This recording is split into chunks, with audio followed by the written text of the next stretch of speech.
எல்லோருக்கும் வணக்கம். மலரம்மா சமையல் சேனலில் இன்றைக்கி ஒரு 2, 3 பொருள் வாங்கிட்டு வந்தேன். அதோடு நம்ம மாடி தோட்டத்தில் நேற்று காய்கறியெல்லாம் பறிச்சிட்டோம். மழை வந்ததுனால நான் கீரைலாம் பறிக்கலன்னு சொல்லியிருந்தேன் ஒரு வீடியோவில். அதனால தான் இன்றைக்கி போயிட்டு காலையில் எல்லா கீரைலாம் மணத்தக்காளி எல்லாமே பறிச்சிட்டு வந்துட்டேன். ஏன்னு கேட்டிங்கன்னா நிறைய பூச்சி வச்சுட்டு இருக்குது. சரி நம்ம வேப்பெண்ணெய் கரைசல் அடிப்போம் பூச்சியெல்லாம் போகிறதுக்காக எல்லாத்தையுமே பறிச்சிட்டு வந்துட்டேன். பாருங்கள், ஒரே கீரை எவ்வளோ பெரிய தண்டு பாருங்கள்.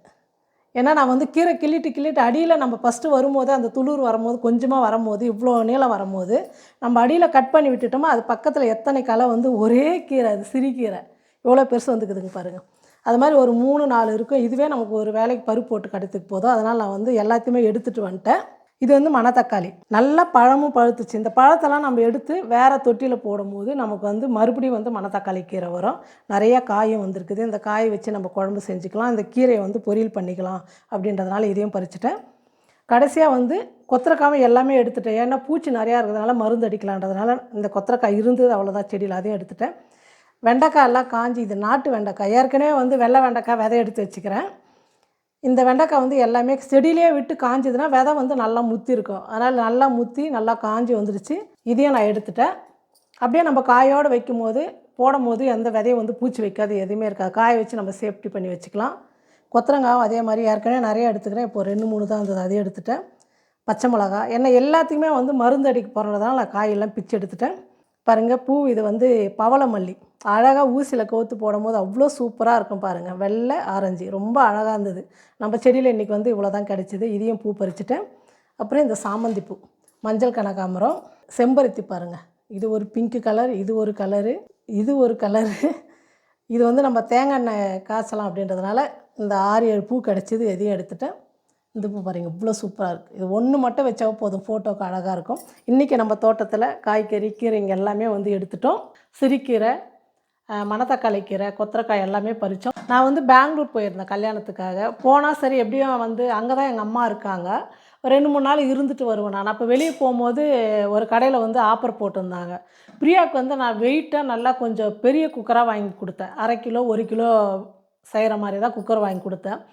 எங்கள் 2 பேருக்கு சின்னதாக 1 டம்ளர் அரிசி வடிக்கிற மாதிரி கொஞ்சமாக ஒரு 50 கிராம் பருப்பு வேகிற மாதிரி சின்ன குக்கர் வேணும் அப்படின்னு சொல்லிட்டு, சரி ஆப்பர் அந்த கடைக்குள்ளே போய் பார்க்கலாம் ஆப்பர் என்ன இருக்குதுன்னு பார்த்தா, நல்ல weight steel cooker, butterfly company. Weight நல்ல வெயிட்டு.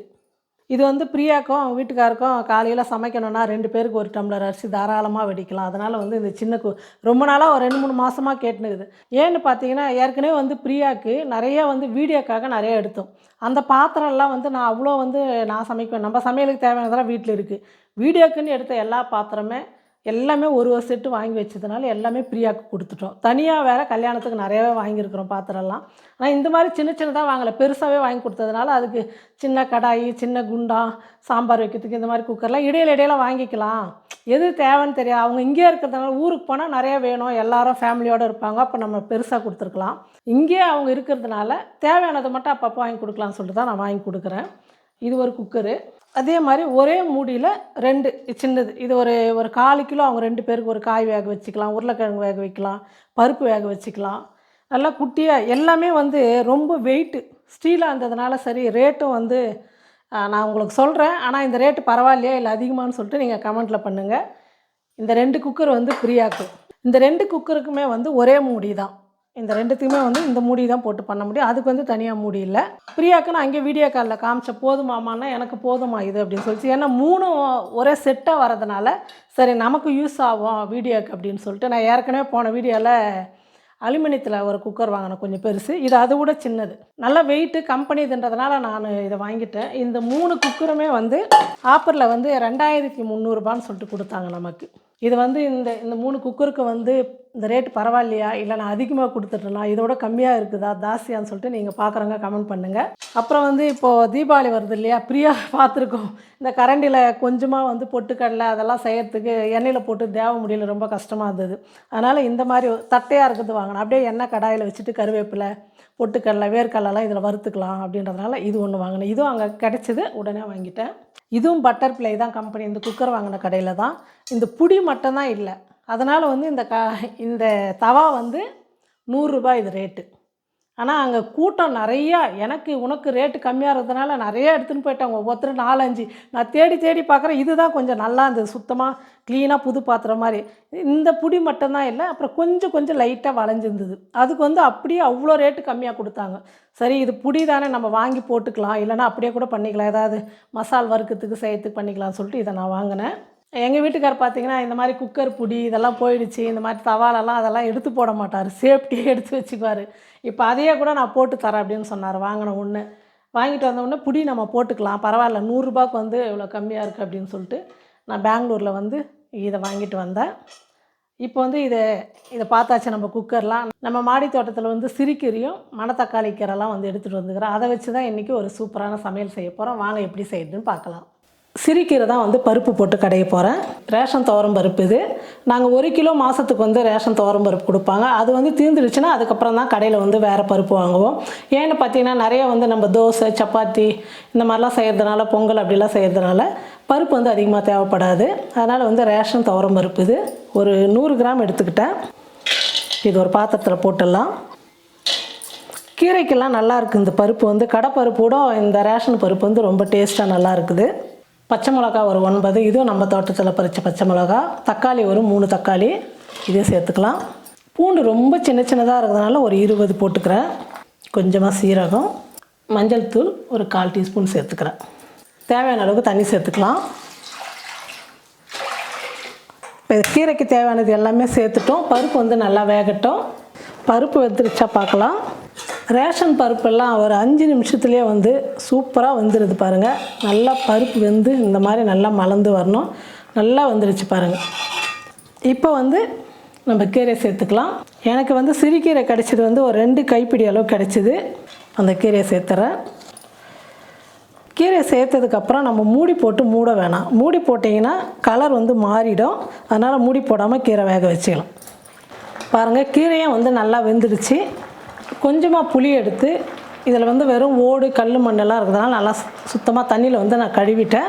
இந்த புளியை சேர்த்துட்டு இப்போ ஸ்டவ் ஆஃப் பண்ணிடலாம். புளியை சேர்த்துட்டேன். இப்போ நம்ம பருப்பு சட்டியில் போட்டு கடைஞ்சிக்கலாம். பாருங்கள், கீரை வந்து நல்லா கடைஞ்சி எடுத்துக்கிட்டேன். நம்ம செடியிலேருந்து அப்படியே உடனே பறித்து கடைஞ்சதுனால பாருங்கள் எல்லாம் எவ்வளோ பச்சையாக நல்லா சூப்பராக இருக்குது கீரை. கீரை வந்து தாளிச்சிக்கலாம். ஒரு 3 டீஸ்பூன் வந்து எண்ணெய் சேர்த்துக்கிறேன். எண்ணெய் நல்லா காஞ்சிடுச்சு. கடுகு கொஞ்சம் சேர்த்துக்கிறேன். சீரகம் கொஞ்சமாக சேர்த்துக்கிறேன். ஒரு 2 வரமிளகா சின்ன சின்னதாக கட் பண்ணிக்கிட்டேன். கொஞ்சம் கருவேப்பிலை, ஒரு 4-5 பல்லு பூண்டு வந்து தோலோடு இடிச்சுக்கிட்டேன், அதையும் சேர்த்துக்கலாம். ஒரு சின்ன வெங்காயம் எடுத்து பொடியாக கட் பண்ணிக்கிட்டேன். இந்த வெங்காயத்தை சேர்த்துக்கிறேன். பாருங்கள், கீரைக்கெல்லாம் வந்து வடகம் போட்டு தாளித்தா நல்லாயிருக்கும். என்கிட்ட வந்து வடகம் இல்லாதனால நான் வெங்காயத்தை பாருங்கள் வடகம் மாதிரி நல்லா கலர் மாற அளவுக்கு சூப்பராக வந்து நல்லா வதக்கி எடுத்துக்கிட்டேன். நம்ம கடைஞ்ச கீரையில் வந்து சேர்த்துக்கலாம். ஒரு சூப்பரான நம்ம தோட்டத்து கீரை வச்சு அருமையான கீரை குழம்பு செஞ்சாச்சு. இப்போ அடுத்தது வந்து பொன்னாங்கண்ணி கீரை பொரியல் செய்யலாம். பொன்னாங்கண்ணி கீரை பொரியல் செய்யறதுக்கு ஒரு 3 டீஸ்பூன் எண்ணெய் சேர்த்துக்கிறேன். எண்ணெய் நல்லா காஞ்சிடுச்சு.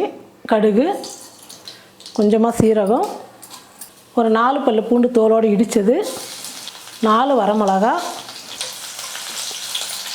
இது கூடவே 1 டீஸ்பூன் வந்து உளுத்தம்பருப்பு சேர்த்துக்கிறேன்.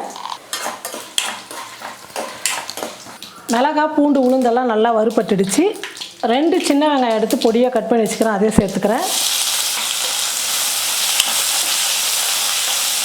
பாருங்கள், வெங்காயம் வந்து நல்லா வெந்துடுச்சு. நான் பொன்னாங்கண்ணி கீரை வந்து நல்லா கீரை மட்டும் கிள்ளி தண்ணியில் அலசி பொடியாக கட் பண்ணி எடுத்துக்கிட்டேன். அந்த கீரையை சேர்த்துக்கிறேன். தண்ணி இல்லாமல் வடிகட்டி எடுத்துக்கிட்டேன். ஸ்டவ்வை வந்து குறைச்சி வச்சுட்டு கீரையை வந்து வேக வச்சுக்கலாம். நம்ம அந்த கீரையில் தண்ணி வடிகட்டினாலும் கீரையில் வந்து தண்ணி வந்து அப்படியே கொஞ்சம் இருக்கும். அந்த தண்ணியிலே வந்து கீரை வெந்துடும். தண்ணி இல்லாமல் கீரையை வந்து வடிகட்டி சேர்த்துக்குங்க. பாருங்கள், கீரை வந்து பாதி அளவுக்கு வந்து நல்லா வெந்துடுச்சு. இப்போது ஒரு சிட்டிகை வந்து மஞ்சள் தூள் சேர்த்துக்கிறேன். இந்த கீரைக்கு தேவையான அளவுக்கு உப்பு சேர்த்துக்கலாம். ஏன்னா நம்ம ஃபஸ்ட்டே வந்து உப்பு சேர்த்தோமா கீரை வந்து அதிகமாக இருக்கும், உப்பு அதிகமாக சேர்த்துருவோம். கீரை நல்லா வெந்து இந்த அளவு கொஞ்சமாக வரும்போது நமக்கு வந்து கரெக்டான அளவு தெரியும் உப்பு போடுறதுக்கு. இப்போ இந்த கீரைக்கு தகுந்த உப்பு சேர்த்துக்கலாம். உப்பு மஞ்சள் தூள் சேர்த்துங்க நல்லா கலந்து விட்டுட்டு கீரை இன்னும் நல்லா வேகணும். ஏன்னா பாருங்கள், தண்ணியெல்லாம் கொஞ்சம் இருக்குது, அந்த தண்ணியெல்லாம் நல்லா வற்றி வரணும். பாருங்கள், கீரை வந்து நல்லா வெந்துடுச்சு. இப்போ கடைசியாக வந்து நம்ம ஒரு 2 பீஸ் தேங்காய் எடுத்து துருவி எடுத்துக்கிட்டேன். இந்த தேங்காய் துருவல் சேர்த்துட்டு ஸ்டவ் ஆஃப் பண்ணிடலாம். ஒரு அருமையான மணத்தக்காளி கீரை பொரியல் ரெடி ஆகிடுச்சு. நம்ம பருப்பு கீரை போட்டு வேக வச்ச தண்ணி வந்து கொஞ்சம் எனக்கு மீதி ஆகிடுச்சு. இந்த தண்ணி வேஸ்ட் பண்ணாமல் இதிலே கொஞ்சம் புளி போட்டு தக்காளி போட்டு ஒரு சூப்பரான ரசம் ரெடி பண்ணிடலாம். ரசத்துக்கு சின்ன சின்னதாக பூண்டு ஒரு 10 பல் வந்து தோலோடு எடுத்துக்கிட்டேன். மிளகு வந்து ஒரு 3/4 டீஸ்பூன், சீரகம் 1 டீஸ்பூன் சேர்த்துக்கிறேன். இப்போ இது கொஞ்சம் குறப்பாக அரைச்சி எடுத்துக்கலாம். இந்த கீரை வேக வச்ச தண்ணியில் கொஞ்சம் மஞ்சள் தூள் சேர்த்துக்கிறேன். ரசத்துக்கு தேவையான அளவுக்கு உப்பு, பெருங்காயத்தூள் கொஞ்சம், 2 தக்காளி எடுத்துருக்குறேன். இந்த தக்காளி கட் பண்ணி சேர்த்துக்கலாம். புளி வந்து ஒரு குட்டி நெல்லிக்காயில் வந்து ஊற வச்சுருக்கிறேன். புளியை கரைச்சி அந்த தண்ணி மட்டும் வடிகட்டி எடுத்துக்கலாம். கொஞ்சம் கருவேப்பிலை சேர்த்துக்கிறேன். கொஞ்சமாக கொத்தமல்லி எடுத்துக்கிறேன். அதை வந்து தூளாக கட் பண்ணி போட்டுக்கலாம். இப்போ எல்லாம் சேர்த்து நல்லா கரைச்சிக்கலாம். ரசம் தாளிக்கிறதுக்கு ஒரு பாத்திரம் வச்சுக்கிட்டேன். கொஞ்சமாக 1 டீஸ்பூன் அப்படி எண்ணெய் சேர்த்துக்கலாம். கடுகு, 2 வரமிளகாலாம் நல்லா பொரிஞ்சிருச்சு. நம்ம கரைச்சி வச்சுக்கிற ரசத்தை சேர்த்துக்கலாம். தேவையான அளவுக்கு வந்து தண்ணி சேர்த்துக்கிறேன். ரசம் வந்து ரொம்ப கொதிக்கக்கூடாது. கொதி வரும்போது கொஞ்சம் நுர மாதிரி வரும். அது வரும்போது நம்ம வந்து ஸ்டவ் ஆஃப் பண்ணிட்டா ரசம் வந்து நல்லா சூப்பராக இருக்கும். ரசம் வந்து கொதிக்கட்டும். பாருங்கள், ரசம் வந்து இந்த மாதிரி பொங்கி வரும்போது உள்ளவே கொதிக்குது பாருங்கள், பொங்கி வருது. இப்போ வந்து ஸ்டவ் ஆஃப் பண்ணிடலாம். ஸ்டவ் ஆஃப் பண்ணிவிட்டு 1 டீஸ்பூன் வந்து தண்ணி சேர்த்துட்டு ரசத்தை மூடி வச்சிடலாம். அவ்வளோதான், ஒரு சூப்பரான பருப்பு கீரை வேக வச்ச தண்ணியில் வந்து ரசம் ரெடி ஆகிடுச்சு. இன்றைக்கி நம்ம என்னென்ன சமைச்சோன்னு சொல்லிட்டு பார்க்கலாம் வாங்க. சாதம் வடிச்சிருக்கேன், பருப்பு சிறுகீரை போட்டு குழம்பு, அந்த கீரையும் பருப்பு வந்து நம்ம வேக வச்சிடல அந்த தண்ணியில் வந்து ரசம் வச்சுருக்கிறேன் நான். மணத்தக்காளி கீரை பொரியல், இது வந்து கருவேப்பிலையும் தேங்காயும் போட்டு ஒரு சூப்பரான துவையல் அரைச்சார் எங்கள் வீட்டில். இதெல்லாம் சமைச்சு முடிச்சுட்டேன். சரி, எல்லாமே வந்து கொஞ்சம் காரசாரமாக இல்லை பொரியல் அப்படின்னு சொல்லிட்டு கீரை குழம்புக்கு துவையல் வேணும் அப்படின்னு சொல்லிட்டு நான் சமைச்சு வச்சுட்டு போயிட்டு கொஞ்ச நேரம் உட்காரத்துக்குள்ளே எதுக்கும் வெளியே போயிட்டு வரத்துக்குள்ளே அழகாக கருவேப்பிலை வாங்கிட்டு வந்தார். எண்ணெய் காய்ச்சலான்னு சொல்லிட்டு கருவேப்பிலை வாங்கிட்டு வந்தேன். அந்த கருவேப்பிலை வச்சு நல்ல கருவேப்பிலை எடுத்து வச்சுட்டு அந்த துளுரெல்லாம் இருக்கும் பாருங்கள், அதெல்லாம் எடுத்து கருவேப்பிலையும் தேங்காய் போட்டு ஒரு சூப்பரான துவையல் செஞ்சுட்டேன். ரொம்ப நல்லாயிருக்கு. இந்த மாதிரி வந்து வாரத்தில் 2-3 நாள் வந்து கருவேப்பிலை வச்சு நம்ம துவையல் சாப்பிடும்போது முடிக்கும் நல்லது, கண்ணுக்கு நல்லது, ரொம்ப நல்லது. நீங்களும் உங்கள் வீட்டில் இந்த மாதிரி சிறுகீரை பருப்பு போட்டு கடையல் செஞ்சுட்டு பொன்னாங்கண்ணி கீரை பொரியல் செஞ்சுட்டு எப்படி இருக்குன்னு சொல்லிட்டு மறக்காமல் கமெண்ட் பண்ணுங்கள், ஷேர் பண்ணுங்கள். நன்றி.